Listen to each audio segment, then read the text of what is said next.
Assalamualaikum warahmatullahi wabarakatuh. Perkenalkan, kami dari kelompok 2 akan mempresentasikan mengenai studi kasus manajemen usaha tani. Sebelum itu, perkenalkan anggota kelompok kami. Yang pertama adalah Nur Afidatul dengan NIM Tertera, lalu ada Raka Raditya dengan NIM Tertera, Fani Permatasari dengan NIM Tertera, Baharudin Yusuf dengan NIM Tertera, Siva Kolbi dengan NIM Tertera, lalu ada Kansana Venta dengan NIM Tertera. Selanjutnya, untuk yang bertugas, dipersilahkan. Baik, yang pertama, soalnya mengenai Volkswagen memutuskan untuk menambah peralatan pengolahan.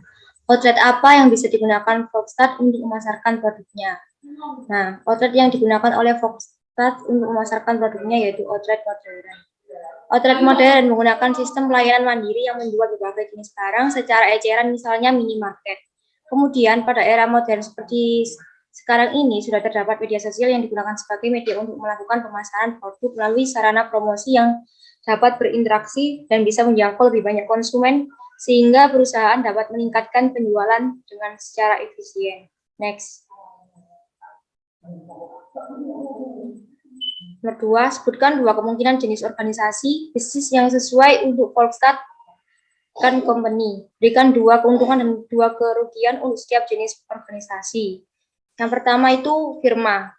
Keuntungan dari firma itu pembuatannya relatif mudah, modal perusahaan relatif besar dengan gabungan modal dari anggotanya. Keputusan firma itu didasarkan dari pertimbangan seluruh anggota. Semua pemilik modal aktif ikut untuk mengelola perusahaan dan adanya pembagian kerja. Dan untuk kerugian dari firma yaitu semua anggota itu bertanggung jawab pada utang perusahaan. Kerugian itu ditanggung oleh semua anggota. Tidak ada pemisah antara kekayaan firma dan kekayaan pribadi. Kelangsungan firma tidak terjamin dan dapat menimbulkan perselisihan jika pembagian keuntungannya kurang adil. Next. Dan organisasi yang kedua yaitu perseroan komanditer atau Commandeitary Fellowship atau CV. Keuntungannya yaitu memiliki proses pendirian yang mudah dan cenderung lebih mudah untuk memperoleh kredit. Dan kerugiannya yaitu kelangsungan hidupnya yang tidak menentu dikarenakan banyak yang tergantung pada sekutu aktif yang bertindak sebagai pemimpin dan bertanggung jawab pada para sekutu komanditer yang terbatas. Next. Dan soal nomor 3 yaitu pohon kemiri asli menghasilkan sekitar 705 EBS per hektar pohon. Pohon kemiri varietas baru menghasilkan sekitar 1.250 EBS per akre. Pohon baru membutuhkan waktu 7 tahun untuk mulai memproduksi kemiri. Berapa tahun yang diperlukan untuk menutup atau memulihkan investasi dalam mengganti pohon asli dengan varietas baru dengan asumsi harga rata-rata $3 per IP. Biaya $3.000 untuk mengganti pohon asli dengan varietas pohon yang lebih baik. Nah, penerimaan kemiri asli per tahun itu 750 dikali $3 dengan $2.250. Penerimaan kemiri varian baru per tahun yaitu 1.250 kali $3 dengan $3.750. Payback period penggantian pohon, biaya investasi atau penerimaan kemiri varian baru $3.000 per $3.750 sama dengan 0,8 tahun. Maka waktu yang dibutuhkan untuk menutup atau memulihkan investasi penggantian pohon asli dengan varietas baru didapatkan dari awal tahun produksi pohon kemiri ditambah hasil perhitungan payback period penggantian pohon yaitu 7,8 tahun. Next.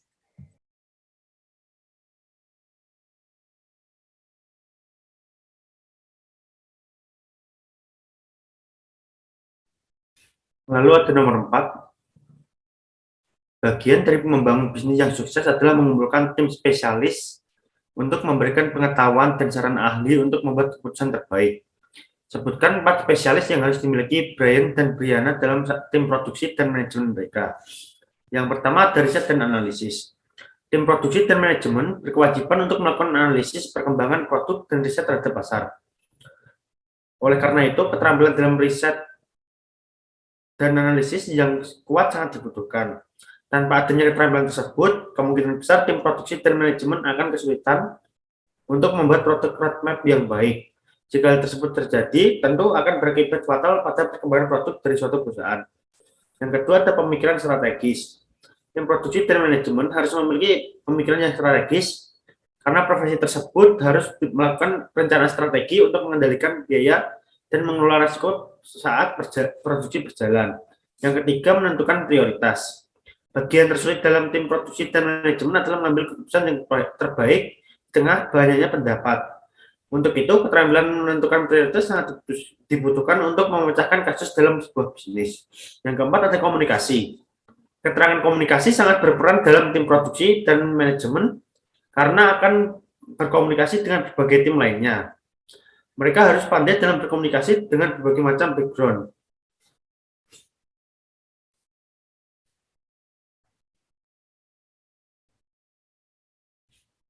Lalu untuk nomor 5, ketika petani melakukan ini, rata-rata mereka kehilangan 50 pon hasil kemiri per ar. Selama 5 tahun terakhir, kemiri telah menghasilkan $3 per pon saat panen. Dan anak sapi telah dijual seharga $1,5 per pon selama periode yang sama. Jawab, jika Volkstat tetap melakukan penggembalaan ini, berapa total kerugian produksi kemiri dalam pon? Jawabnya, pada tabel Crop Enterprise Analysis ditemukan bahwa lahan kemiri beririgasi yang dimiliki oleh adalah 210 ar. Karena itu, jika kerugiannya 50 pons per ar, maka 210 kali 50 sama dengan 10.500 pons. Jadi total kerugiannya adalah 10.500 pons. Lalu untuk pertanyaan selanjutnya, berapa kerugian pendapatan dari operasi kemiri akibat penggembalaan ternak? Jawabnya, jika 5 tahun terakhir kemiri menghasilkan $3 per pon, maka kerugian dari operasi kemiri dan penggembalaan ternak adalah $3 kali 10.500, yaitu $31.500. Jadi kerugian dari operasi kemiri dan penggembalaan ternak adalah $31.500.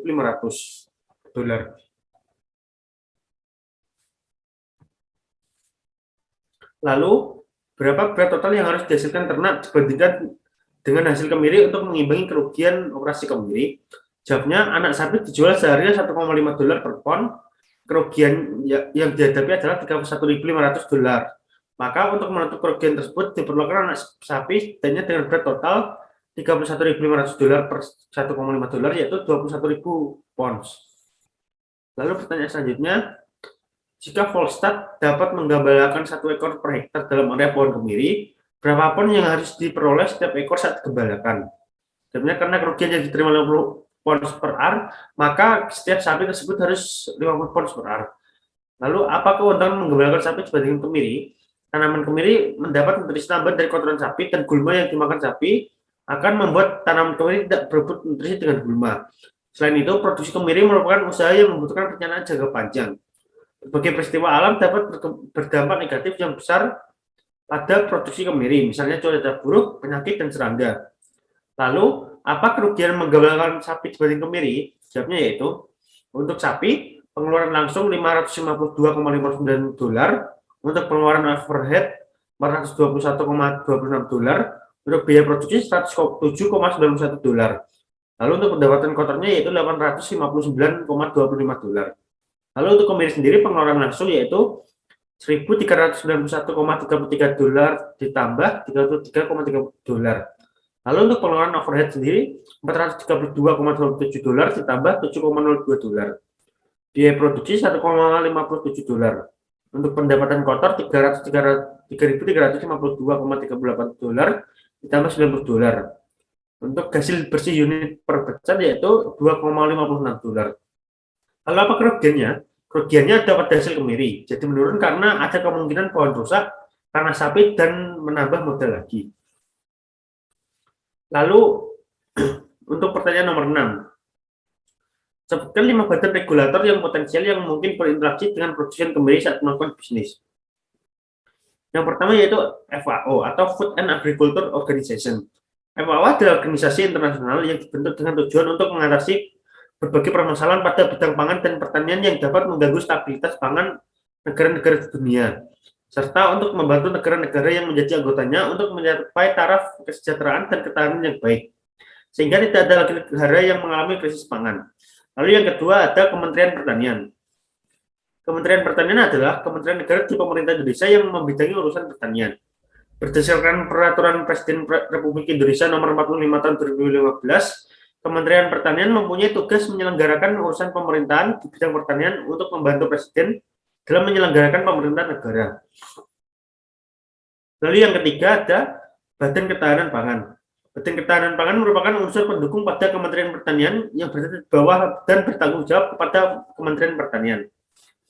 Lalu yang keempat ada Badan Penelitian dan Pengembangan Pertanian.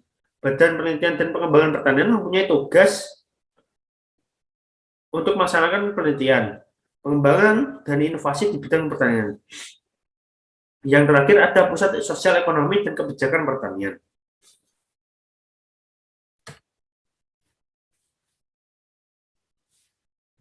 Selanjutnya ada informasi untuk menjawab pertanyaan nomor 7 dan 13. Jika Volkswagen ingin meningkatkan margin keuntungan mereka, perusahaan dapat menambahkan kemampuan pemrosesan untuk operasi mereka. Brian dan Brianna telah mempertimbangkan opsi ini beberapa kali di masa lalu. Saat ini, Volkswagen memproyeksikan untuk menjual kemiri mereka seharga $3 per lb dan memproduksi 250.000 lbs. Kemiri yang tidak dikupas per tahun. Baru-baru ini, mereka bertemu dengan pemberi pinjaman mereka dan pemberi pinjaman itu setuju dengan gagasan untuk memproses lebih lanjut kemiri mereka di fasilitas mereka sendiri. Dia mengatakan kepada mereka bahwa bank akan menawarkan pinjaman 7 tahun dengan pembayaran tahunan yang sama dengan bunga 6,5%. Pembayaran tahunan adalah $182,37 per $1.000 yang dipinjam. Dan dibutuhkan 2 pon kemiri yang tidak dikupas untuk menyamakan kuantitas dengan 1 pon kemiri yang dikupas. Next. Selanjutnya, pertanyaan nomor 7, langkah awal dalam mengevaluasi perubahan dalam operasi dapat menentukan pendapatan yang diproyeksikan untuk perusahaan. Gunakan informasi di atas untuk menghitung pendapatan yang diproyeksikan. Yang pertama, berapa proyeksi pendapatan kemiri mereka? Jawab.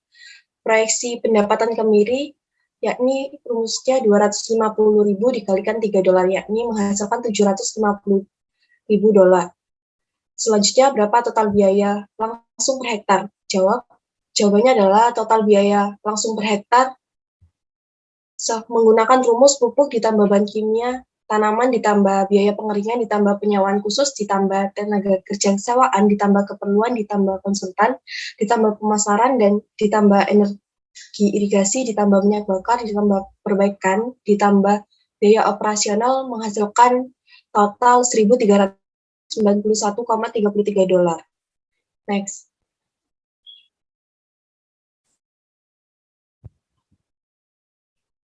Next. Next.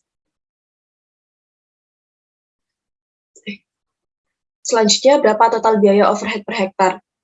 Total biaya overhead per hektar dihitung dari rumus pajak real estate ditambah asuransi pertanian, ditambah iuran dan biaya profesional, ditambah depresiasi mesin, ditambah depresiasi bangunan biaya overhead yang lain, dan menghasilkan total $434,27. Dan selanjutnya, berapa total biaya per hektar? Total biaya per hektar dihitung dari total biaya langsung ditambah total biaya overhead dan menghasilkan total sebesar $1.825,6. Next. Selanjutnya, berapa total biaya untuk perkebunan? Total biaya perkebunan dihitung dari total biaya dikalikan luas perkebunan yang menghasilkan $383.376. Selanjutnya, berapa pendapatan bersih untuk perkebunan? Hitungannya adalah pendapatan yang diterima dikurangi dengan total pengeluaran yang menghasilkan pendapatan bersih sebesar $1.526,78. Next. Selanjutnya, soal nomor 8. Brian dan Brianna berpikir jika mereka akan melakukan investasi dalam peralatan pemrosesan. Mereka akan menjual kacang pecan kupas mereka seharga $10 per lb. Berapa pendapatan marginal per pon kacang pecan kupas yang akan diterima pertanian jika mereka menambahkan kapasitas pemrosesan? Dibutuhkan 2 pon pecan yang tidak dikupas sama dengan 1 pon pecan yang dikupas. Diketahui bahwa kacang pecan yang tidak kupas sebanyak 250.000 lbs, sedangkan harga kacang pecan kupas seharga $10 per lb. Kacang pecan kupas seharga 250.000 dibagi 2 sama dengan 125.000 lbs. Pendapatan kacang pecan kupas sendiri yakni $10 dikalikan 125.000 menghasilkan $1.250.000 dan pendapatan marginalnya didapatkan dari $1.250.000 $250 dikurangi dengan $375.000, kemudian dibagi dengan $125.000, sehingga menghasilkan $7. Jadi pendapatan marginal per pon kacang-pecan sebesar $7.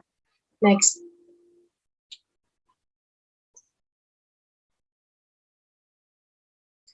Nomor 9, mereka berpikir bahwa biaya variabel tambahan untuk operasi tenaga kerja dan operasi mesin akan menjadi $1,7 per pon kacang-pecan yang dikupas. Jika pertanian berjalan ke arah ini, Volkswagen percaya bahwa mereka harus mendapatkan tambahan $1,5 per pon kacang-pecan yang dikupas untuk risiko mereka dan menambah tenaga kerja di pihak mereka.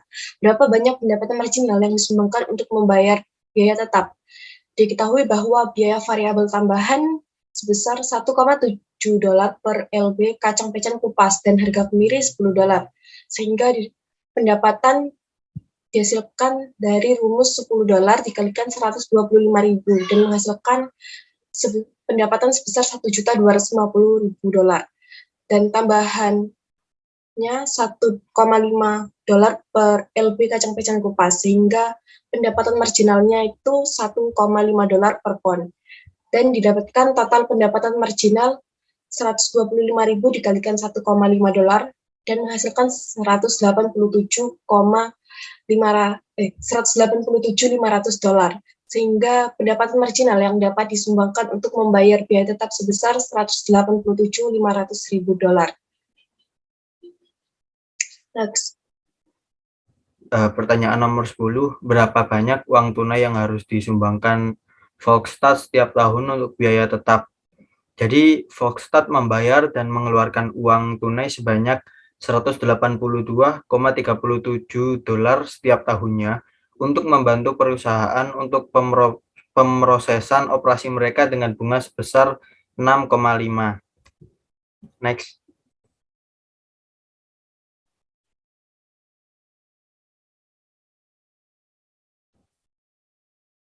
Next. Nomor 11. Berapa banyak utang yang dapat didukung oleh Volkswagen dengan pendapatan ini?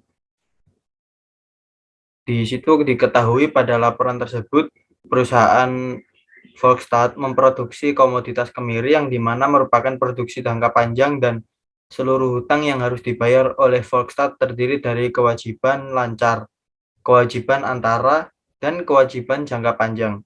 Oleh karena itu, besarnya hutang yang harus dibayarkan Volkswagen pada tahun 2017 adalah senilai 419,384 dan pada tahun 2008 senilai 4.014,287.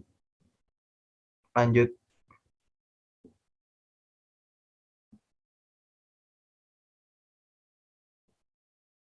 Nomor 12, sebutkan 4 faktor resiko yang harus dipertimbangkan oleh Volkswagen jika mereka melakukan ini.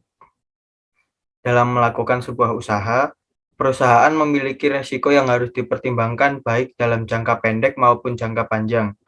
Volkswagen dalam usaha dapat diidentifikasikan melakukan usaha jangka panjang dengan memproduksi kemiri untuk kebutuhan dalam negeri maupun usaha ekspansi ekspor ke luar negeri.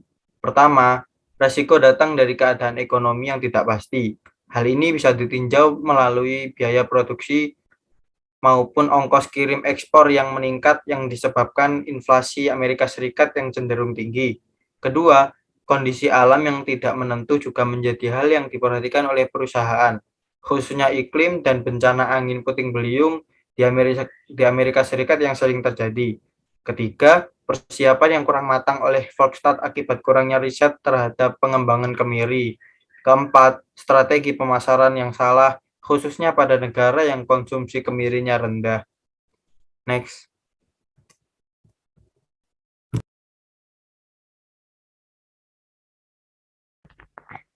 Selanjutnya pertanyaan nomor 13. Sebutkan 4 faktor penghargaan yang harus dipertimbangkan oleh Volkswagen jika mereka melakukan ini. Jadi penghargaan dan motivasi telah dipandang sangat penting dalam kinerja karyawan. Seorang karyawan yang dihargai dan dimotivasi dengan baik akan merasa bahwa mereka telah dihargai oleh perusahaan atas pekerjaan apa yang telah mereka kerjakan. Perusahaan diharapkan dapat memberikan penghargaan serta motivasi yang setimpal dari apa yang telah dilakukan oleh pegawainya. Menurut Nawawi dalam Tampu Bolon tahun 2013, faktor yang dapat menjadi pertimbangan pada faktor penghargaan adalah sebagai berikut. Next.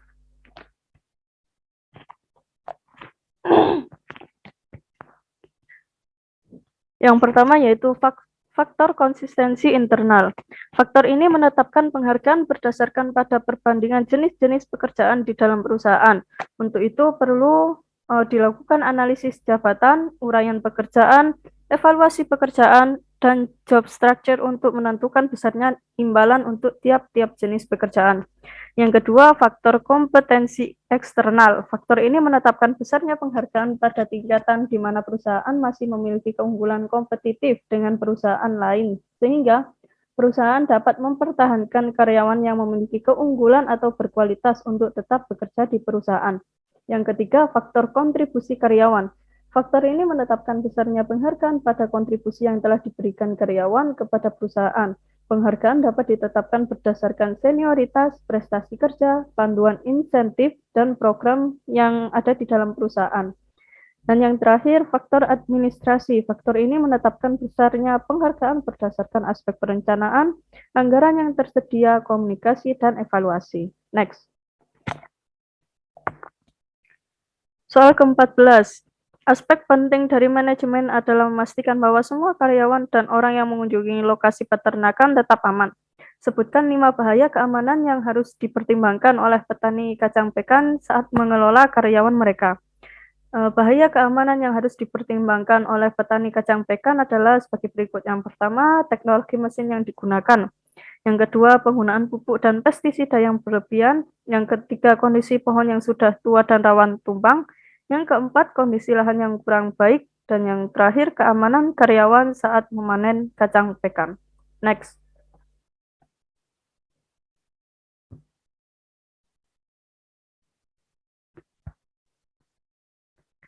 Sebutkan 6 kemungkinan bahaya produksi alami untuk operasi kacang pekan.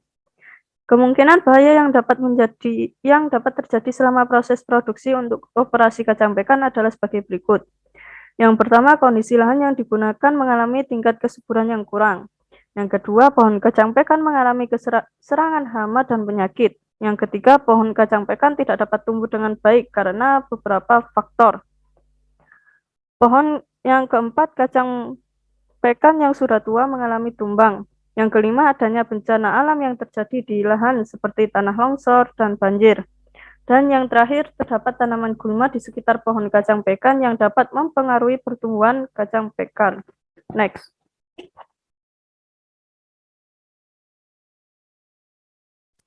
Selanjutnya adalah nomor 16, mengenai 6 kemungkinan bahaya produksi buatan manusia terhadap operasi kacang pekan. Antara lain yang pertama adalah adanya kecelakaan kerja, tata cara kerja yang salah, terjadi kerugian operasi, adanya kesalahan pemilihan alat produksi yang tidak sesuai, kesalahan dalam perawatan tanaman sehingga dapat timbul penyakit pada tanaman, dan yang terakhir adalah manajemen sumber daya manusia yang kurang dimaksimalkan. Next. Soal nomor 17 adalah apa 4 cara yang mungkin mereka dapat berpotensi meningkatkan pendapatan mereka. Yang pertama adalah terus berinisiatif, yang kedua adalah menghindari kompetisi harga, lalu ada proses bisnis disederhanakan dan mengurangi biaya operasional, selanjutnya adalah menggunakan kemasan yang ekonomis. Next. Jika Volkswagen memilih untuk menambahkan pemrosesan, mereka mungkin juga mempertimbangkan untuk menambahkan promosi pemasaran konsumen langsung. Media sosial merupakan aspek penting dalam pengembangan basis pelanggan setia untuk usaha kecil. Sebutkan 2 platform media sosial dan mengapa mereka efektif.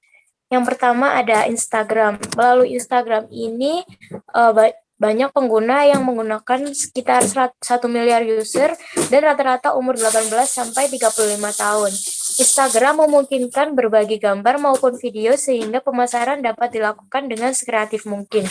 Baru-baru ini di Instagram juga terdapat fitur belanja online sehingga memudahkan dalam promosi dan pemasaran.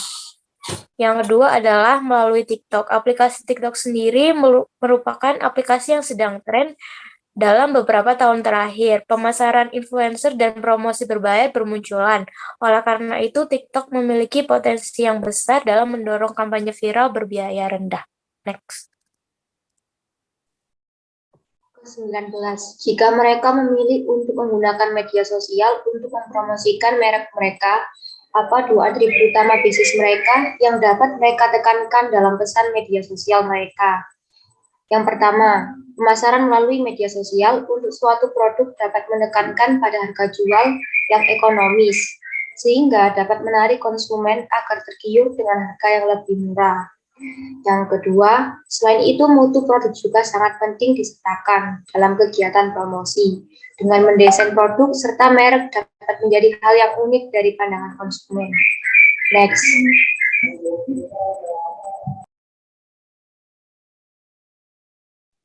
Selanjutnya soal nomor 20. Jika Anda berada di tempat Volkstat, apa yang akan Anda lakukan untuk memperluas atau meningkatkan operasi ke depan? Jadi yang dapat dilakukan adalah dengan yang pertama mengevaluasi penambahan pemrosesan dan penyimpanan dingin dalam operasinya. Kedua, menipiskan kebun untuk meningkatkan produksi dalam jangka panjang. Yang ketiga, mengembangkan rencana perkebunan untuk mengalihkan operasi kepada anggota keluarga. Dan yang keempat, mengevaluasi potensi dan biaya. Dan yang kelima, mengganti 30 hektar pecan asli dan menanam pohon baru yang lebih produktif di hektar kebun tersebut.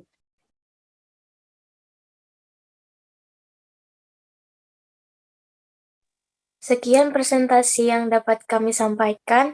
Mohon maaf apabila masih ada kesalahan. Wassalamualaikum warahmatullahi wabarakatuh.